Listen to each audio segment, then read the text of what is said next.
Los diferentes pueblos y culturas tienen como parte de su manifestación religiosa elementos rituales y expresiones de espiritualidad que tratan de vincular a la sociedad con la deidad. En las escenas que se ven en pantalla podemos observar un acto ritual en la antigüedad bíblica y por el otro lado una ceremonia religiosa maya con elementos simbólicos en ambos, y llama la atención pues que tienen como elemento común el fuego.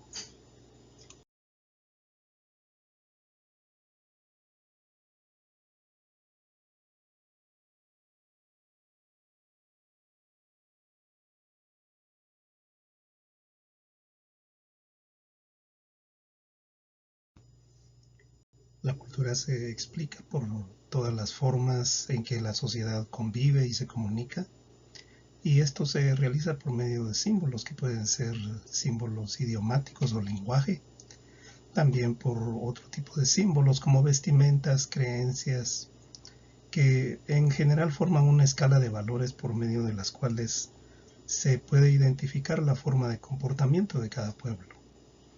Esto expresa también la forma de pensar y la forma de entender la realidad, y esto también se ve reflejado en las manifestaciones religiosas, las cuales expresan entonces una comprensión general de la deidad y de lo que significa Dios para cada uno en el pueblo. Estos rasgos de la cultura son importantes porque ayudan a mantener la convivencia social y a mantener relaciones armónicas dentro de sus miembros.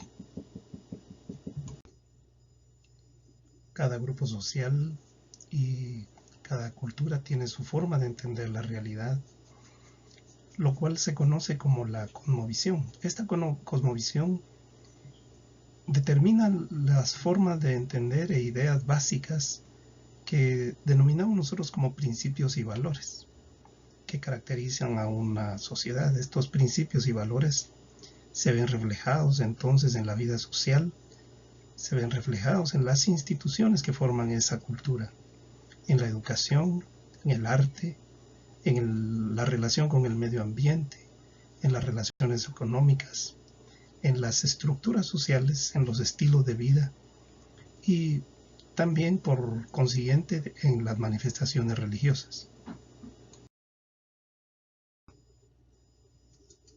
La cosmovisión se describe como el pensamiento general que posee una sociedad, y tomando las ideas de Darrell Miller en su libro Discipulando las Naciones, se considera entonces que cada época y cultura posee muchas creencias, valores, ideas básicas acerca de la realidad.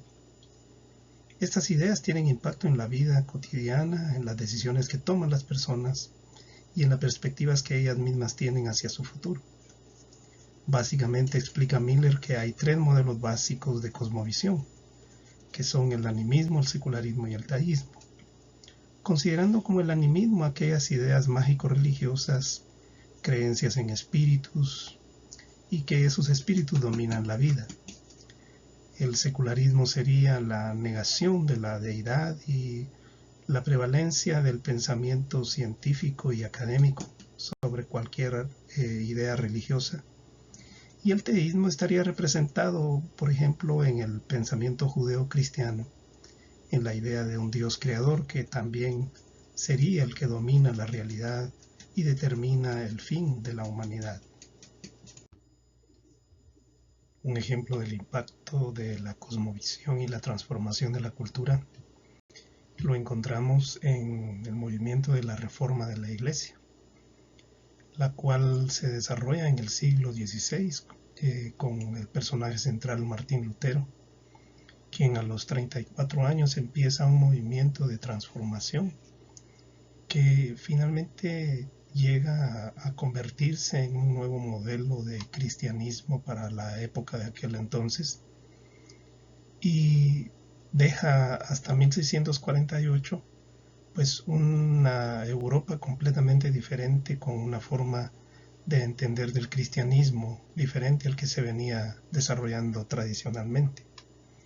La reforma entonces se convierte en un modelo de conversión, renovación, rectificación y arrepentimiento de la vida. No es solamente un movimiento de protestantes o de protesta, no es solamente un movimiento eclesiástico como el luteranismo, sino que tiene también que ver todo un movimiento cultural, al punto que la decisión política del Estado fue determinante para el establecimiento de un nuevo modelo religioso.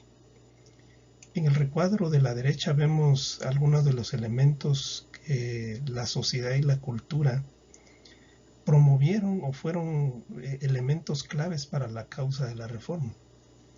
El Renacimiento, que fue un movimiento de cambio de la época, que fue básicamente el que desarrolló un nuevo modelo de la modernidad. Consideremos también que hubo anteriormente algunos que trataron de promover un cambio, que fueron los prereformadores, que se manifestaron en contra de la doctrina y los abusos de la iglesia. También habían factores sociales predominantes como la pobreza, la superstición, que era muy común, y el misticismo como una forma, una manifestación de la religiosidad.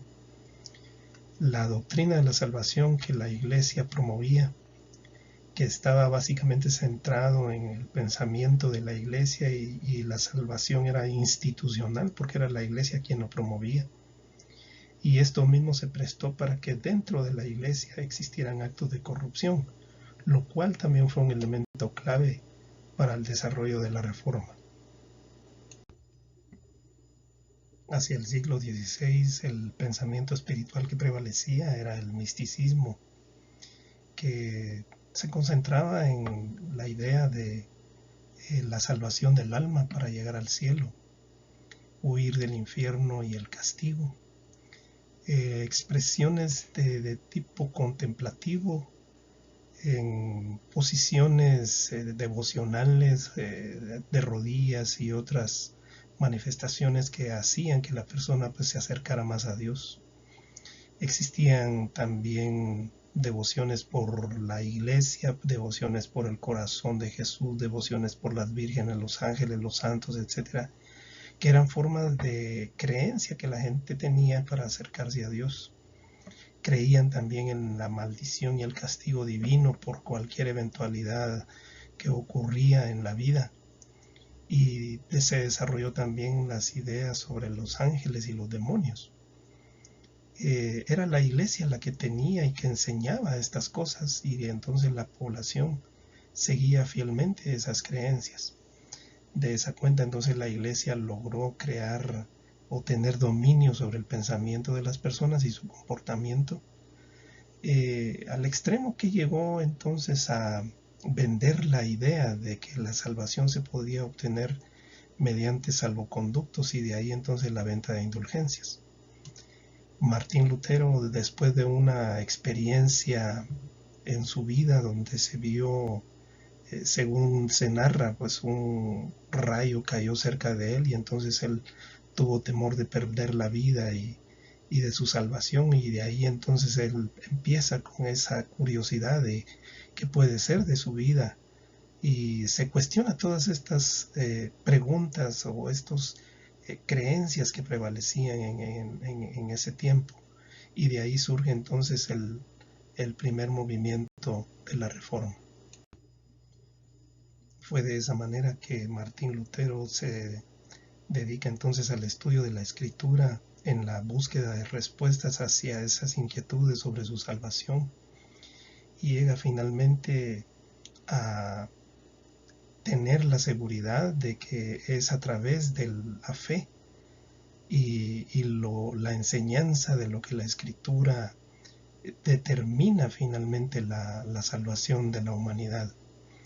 Ahí entonces él cuestiona las ideas de las penitencias, las peregrinaciones, las indulgencias, que él incluso las practicó y no encontró satisfacción en ellas hasta que encontró finalmente la verdad en la justificación de la fe a través del estudio de la Biblia.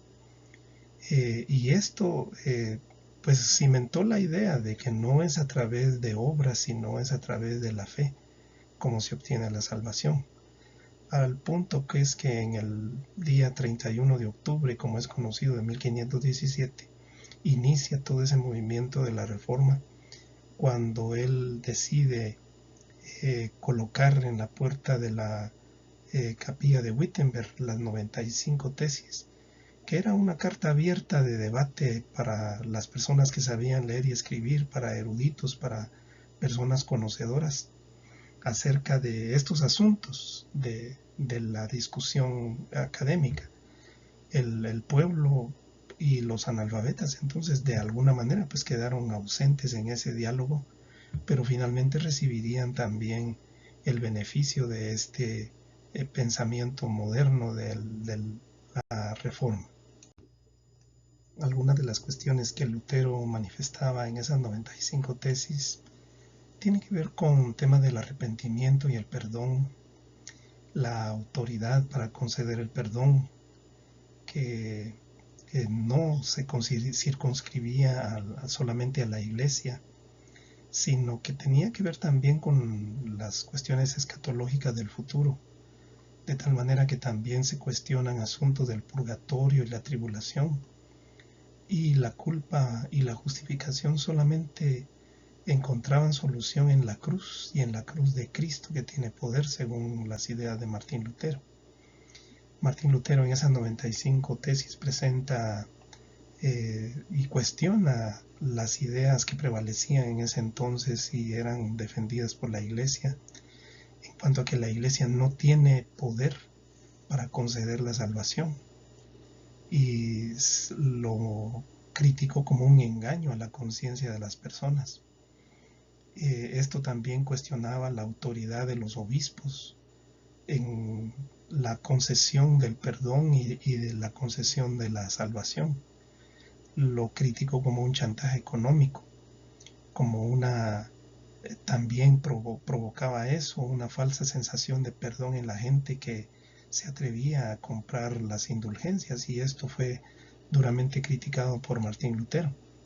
Algunas de sus tesis las vemos ahí colocadas, como por ejemplo las tesis 5, 6 y 7, él menciona de que el Papa no tiene ningún poder para remitir la culpa. En la tesis número 3 dice que una penitencia interna es nula si no obra exteriormente, como quien dice esto es evidencia del perdón, tiene que manifestarse también hacia afuera.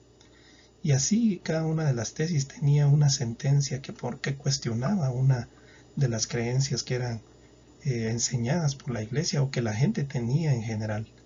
Y así de esa manera entonces empieza a cambiar la forma de pensar dentro de las personas y a crear un nuevo modelo de pensamiento cristiano. Enfocando entonces las ideas que nosotros tenemos con relación a la religión y la religiosidad, según la teología sistemática de Berkhof nos dice que la religión es la manifestación que Dios hace de sí mismo cuando se revela y se da a conocer a las personas, y lo hace de manera individual, o lo hace también de forma general y lo hace racionalmente, y el ser humano lo recibe por medio de la fe.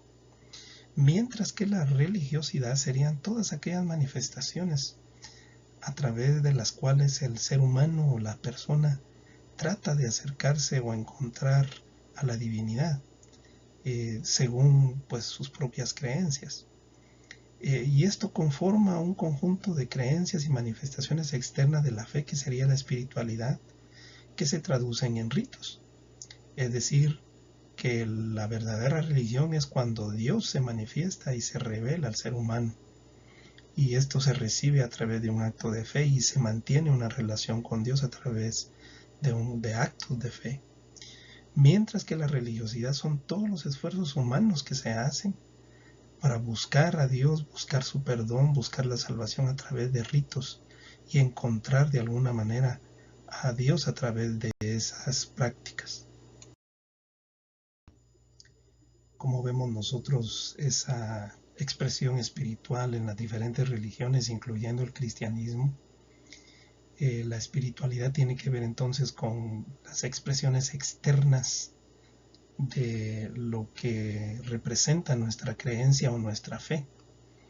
Y esto se realiza por medio de sahumerios, es decir, el uso de inciensos o perfumes o cuestiones de higiene o limpieza, actos de devoción, la postura del cuerpo de rodillas o alguna otra posición que pueda facilitar o que contribuya a la relación con Dios o la expresión de la fe, el uso de bebidas o infusiones que de alguna manera también puede estar relacionado con actos de fe, ofrendas, oblaciones, sacrificios, ritos, etcétera, que serían las formas en las que la religión se expresa de manera externa. Vemos aquí diferentes cuadros de diferentes religiones en donde podemos decir, pues estos serían los actos espirituales de cada una de estas religiones. La espiritualidad tiene que ver con ideas básicas con relación a lo santo, lo sagrado y lo sacro. Lo santo sería entonces la condición interna de pureza que tiene el elemento de fe, es decir, Dios lleno de pureza, la persona llena de pureza, que es santo, es decir, apartado del mal, ajeno completamente a la maldad y al mal. Esta sería la idea de lo que es santo. Sin embargo, ya el ser humano lo traduce en cuestiones de la sacralidad o lo sagrado en cuanto a lo que es lo que el individuo cree acerca de la divinidad o de Dios.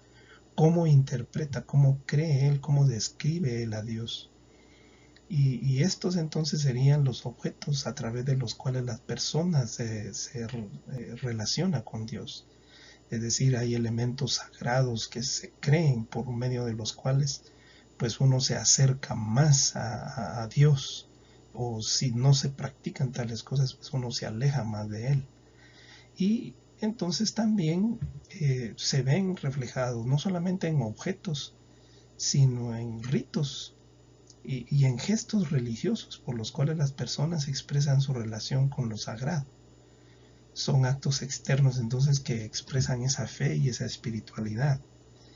El hecho de leer la Biblia, el hecho de orar de rodillas, el hecho de inclinarse o hacer una reverencia, el hecho de hacer algún gesto o algún ademán, inclinar la cabeza, extender las manos al cielo, todos esos actos externos representan la espiritualidad. Y de acuerdo a lo que la persona cree, entonces de esa manera cada acto estaría más o menos con relación a Dios, es decir, hay unos actos que acercan más y hay unos actos que podrían alejar o acercan menos. Y esa es la idea que prevalece entonces en esta manifestación externa de la fe. Una descripción general de la espiritualidad y la religiosidad lo podríamos observar cuando analizamos las religiones ancestrales. Son religiones que tienen un vínculo íntimamente relacionado con la naturaleza. Es una expresión que no necesariamente se refiere a un solo Dios, sino a una serie de espíritus o dioses. Se expresa también ideas de una dualidad acerca del bien y del mal, de lo alto, lo bajo, lo profundo y lo superior, etcétera. Estas religiones tienden a manifestar ideas utilitarias de la divinidad, es decir, Dios es el que sirve en algún momento para los fines y propósitos humanos, y no es el humano el que sirve a Dios, sino es una cuestión contraria. Por eso hay una serie de sacrificios como para poder tener a la deidad en paz o en tranquilidad, para que no se ofusque y en algún momento pueda ser contrario a los deseos de las personas. Y son religiones que son manifestadas por muchos ritualismos que son expresiones de la espiritualidad en estas creencias. Pues se puede ver en diferentes lugares este tipo de manifestaciones religiosas.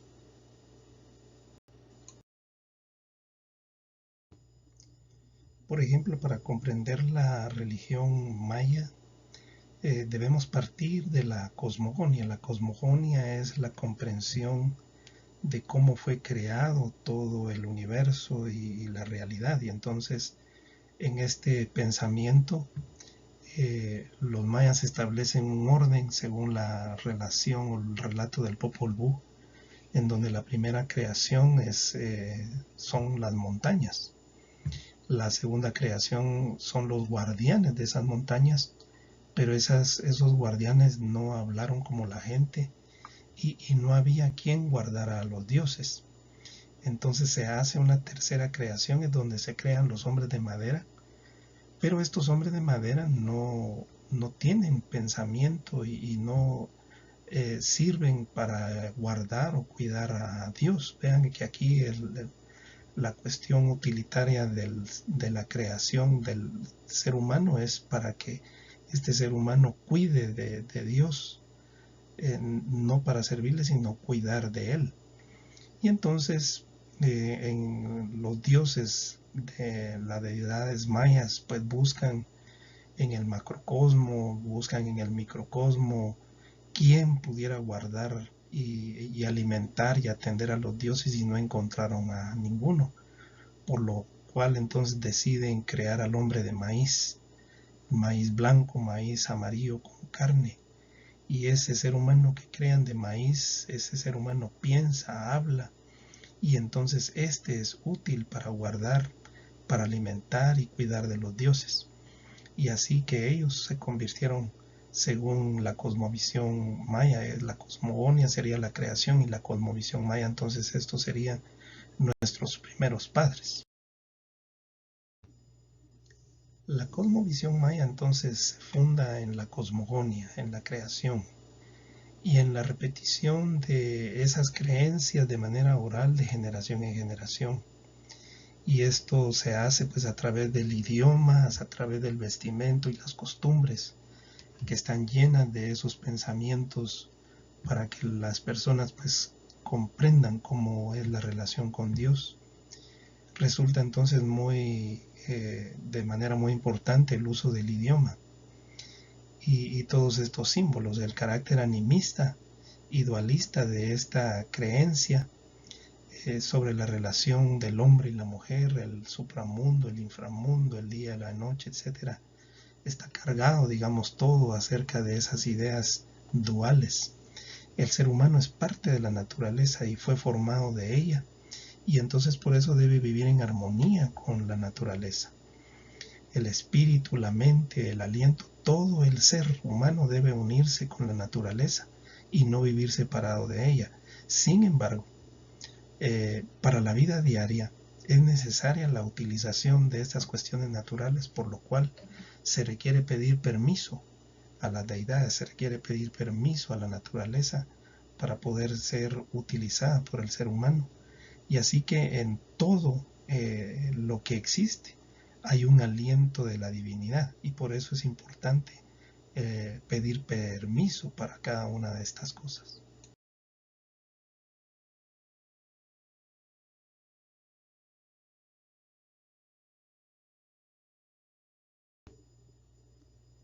Entonces encontramos otro ejemplo sobre la relación entre la religión y el pensamiento y la transformación de la cultura. Y esto se hace a través de la explicación de la interculturalidad y la misión, en la relación de los españoles que trajeron el cristianismo al Nuevo Mundo. Y el afán era implementar el cristianismo, y de esa manera los españoles se dedican a eliminar imágenes, toda la iconografía, es decir, aquello que era simbólico para los habitantes de este Nuevo Mundo. Sustituyeron fechas, sustituyeron lugares solemnes y sustituyeron también ceremonias. destruyeron altares y sitios sagrados que los mayas habían construido, destruyeron edificios y los suplantaron por edificios cristianos. Con esto, los españoles lo que estaban cambiando no era tanto la forma de pensamiento, sino era cambiar los elementos de la religiosidad, es decir, de lo sacro y lo sagrado. Y en ese genocidio y muerte por enfermedades traídas por los españoles, también sucumbieron los sabios y los sacerdotes, que eran los que trasladaban el conocimiento y las tradiciones de generación en generación. Surge entonces una nueva casta de ancianos y sacerdotes que empiezan a transmitir a las nuevas generaciones ya ideas mezcladas de cristianismo con las ceremonias ancestrales, y esto entonces crea una mezcla entre cristianismo y la religiosidad que prevalecía en el mundo nuevo. Y esto no fue por el cambio de pensamiento, sino fue la suplantación de elementos y símbolos de lo sacro y lo sagrado.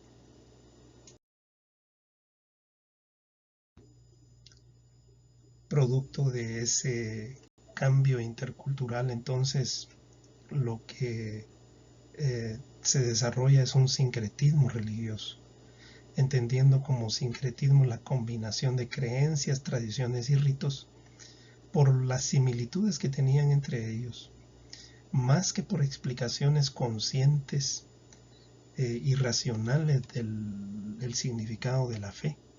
Y entonces se convierten más en una tradición y una costumbre que se practica de manera inconsciente.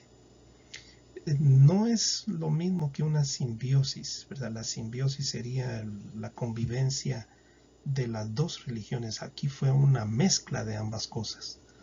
Y entonces los españoles se dedican a erradicar prácticas más que a establecer pensamientos y doctrinas, que sería la forma de suplantar o de implementar una nueva religión. Y lo que se hizo entonces fue únicamente hacer un cambio en la sacralidad de la religión. Pablo de Eiros explica a través de este diagrama cómo se desarrolla ese sincretismo, y dice sobre este centro que es la religiosidad popular: se reviste de una creencia católica que venía de Europa, una creencia medieval también llena de supersticiones, y lo que produce es un catolicismo popular, que es lo que nosotros logramos ver en la actualidad, que se practica a través de procesiones y una serie de ritos que no son en realidad la práctica católica ortodoxa, sino es más un catolicismo popular.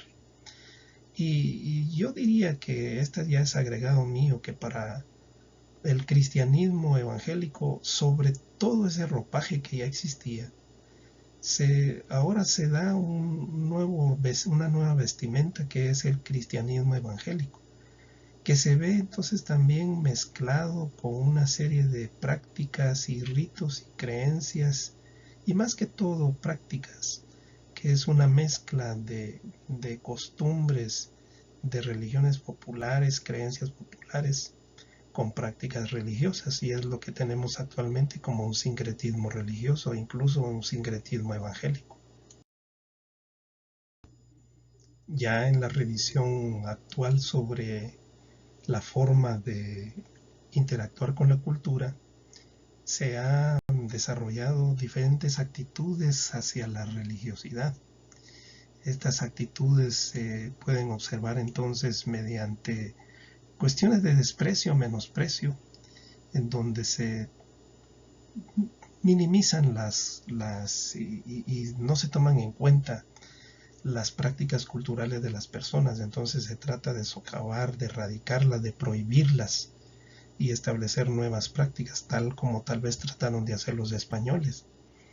Por otro lado, una actitud sería ignorar estas prácticas y darlas pues como cuestiones que con el tiempo van a ir desapareciendo, o posiblemente alentándolas, dejando que la religiosidad llene los espacios vacíos que muchas veces la práctica religiosa tiene, y entonces eso se llena con otra serie de prácticas o creencias. Y para 1976 el Consejo Episcopal Latinoamericano concluyó que el catolicismo popular es la expresión más común del cristianismo en Latinoamérica. Es decir, finalmente la Iglesia Católica Romana acepta que la religiosidad popular está muy arraigada y muy relacionada y vinculada con la práctica católica.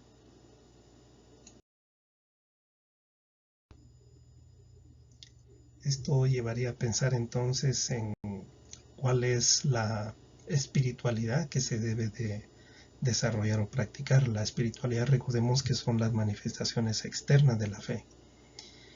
Y lo que se propone entonces es desarrollar la idea sobre el perdón, y el perdón es libertad. Quien perdona es libre y se hace libre y libera.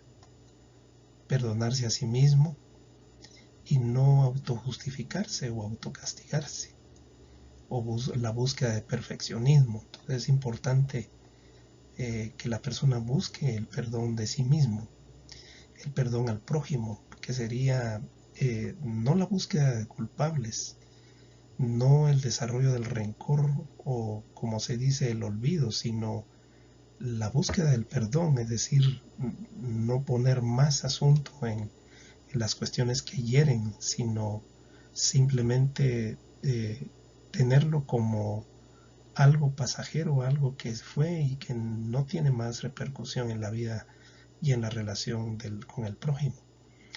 Y lo más importante que nosotros siempre pues predicamos y decimos es el perdón de Dios. Creer que ese perdón de Dios es una realidad. Creer que Él lo hace por su bondad y lo hace por amor en la primera intención, es decir, no lo hace en una segunda, tercera o cuarta intención. Dios lo hace en la primera intención, y eso es de acuerdo a la soberanía que Él tiene y el control que Él tiene de la vida. Quien vive de esta manera y cree estas cosas está en la capacidad de empezar a desarrollar una vida nueva, una vida de libertad, y esto es lo importante en la suplantación no solo de ritos, sino también acerca de estas ideas que forman la fe. Llegamos finalmente a tratar de comprender cuál es el pensamiento, cuál es la cosmovisión que prevalece en nuestros tiempos. Se ha hablado acerca del posmodernismo, que se caracteriza este posmodernismo por un cristianismo decadente, por un secularismo que amenaza la fe, por una actitud de no fomentar más las ideas básicas de la fe, sino tratar de encontrar nuevamente una relación de pasividad y de tipo contemplativo. Esa es la vida religiosa actualmente. No es una vida dinámica, activa y de compromiso, sino más bien de una religiosidad pasiva y contemplativa. Estamos observando nuevamente un sincretismo religioso que tiene ya también una mezcla de ideas seculares, es decir, se ha aceptado también en parte este pensamiento secular dentro de la expresión de la fe, de tal manera de que lo que se analiza es que lo que estamos viviendo actualmente como un modelo social que prevalece dentro de la sociedad es un reavivamiento del animismo, en donde, pues, aunque la ciencia existe, se le toma en cuenta, sí, pero se hace de alguna manera separado a la fe, y entonces se cree pues que estas dos cosas no tienen relación entre sí, y la vida religiosa es una cosa, la ciencia es otra cosa, y se puede llevar las dos al mismo tiempo. Pero en esta idea de la religiosidad pues no es solamente la idea de una religión, de un Dios, sino que la posibilidad de que existan otras religiones, la posibilidad de que existan otros dioses o que existan otros espíritus con los cuales hay que tener paz y armonía, por lo cual todo es válido. Se vale exorcizar, se vale expulsar, se vale reprender, se vale demandar, se vale decir tantas cosas que pues cualquiera puede decir están en lo correcto y nadie puede decir que se está equivocado. Esto es el pensamiento común que la gente dice, pues no hay que creer ni dejar de creer. Esto es el posmodernismo, es una inestabilidad, es una forma de no concreción de un pensamiento religioso. Finalmente, como resumen, podemos decir que la cultura actual, la cultura posmoderna, es una cultura donde no hay verdad. Nadie tiene la verdad, nadie puede decir que tiene la verdad. La espiritualidad nuevamente es universal y es la relación con el universo y la naturaleza. Existe un pensamiento teológico compensatorio del karma por la mezcla de las religiones, es decir, de acuerdo a las obras de la persona, así también la vida le responderá. Si actúa mal, pues la vida le responde mal, si actúa bien, la vida le responde bien. Y hablo de la vida por no hablar de un Dios o de una divinidad. La angustia de la persona es la vida actual, el vivir aquí y ahora. La iglesia entonces tiene que rivalizar, y la iglesia ha llegado finalmente a rivalizar con las clases sociales y se ha convertido entonces en la iglesia en un acto de puramente competencia social, de tal manera de que ahora pues las grandes iglesias rivalizan con los millonarios o multimillonarios, y pareciera que esa es la tendencia que hay en esta cultura actual. La preparación de los ministros religiosos ahora resulta pues casi irrelevante. Cualquier persona puede ahora surgir de la noche a la mañana como un ministro religioso sin ningún tipo de preparación, y es aceptado por los demás. Hay un culto al individualismo, no hay una búsqueda de un Dios o un liderazgo, sino hay un culto a la persona, el líder, el poderoso, el que tiene el control, el dominio. Es un pensamiento centrado más que todo en una persona, y se ha perdido entonces la idea de quién es el dueño, digamos, en sí de la vida humana. ¿Cómo se maneja la culpa? Es decir, ¿cuál es la forma en la que la gente descarga su ansiedad, su angustia por medio de la culpa? Pues de diferentes formas. Y más que todo se trata de eliminar esa culpa, de eliminar la idea de que esto es una falta, es una ofensa, y eso quita la culpa. Hay una doble moral religiosa, en el sentido de que una cosa es la vida en la iglesia y en la religión, y otra cosa es la vida cotidiana. Así que en la vida diaria yo puedo tener cierto tipo de relación que no tiene nada que ver con la iglesia, es decir, son esas cosas duales que no encajan en una vida de coherencia. Hay mucha pobreza, y con eso también hay mucha necesidad, y prevalece también la superstición, no solo en los círculos de pobreza, sino en toda la gente en general. Existe más un proselitismo que una evangelización. Ya no se predica a Cristo, sino se predican iglesias o se predican a los pastores. Es decir, se resalta la figura humana o se resalta la institución, y no se resalta la verdad del Evangelio. De esa cuenta entonces, tal como en el siglo XVI, la iglesia se ve envuelta en la dinámica de la corrupción, y se ve envuelta también en discursos populistas, de manera de que se prefiere estar del lado del que tiene el poder y el control que del lado de aquel que tiene la necesidad y es indolente. Es la cultura actual. Hacia esa cultura, la iglesia, el evangelio, el cristianismo tiene que darle respuesta. ¿Cómo poder hacerlo entonces? Es el reto de la evangelización de la cultura.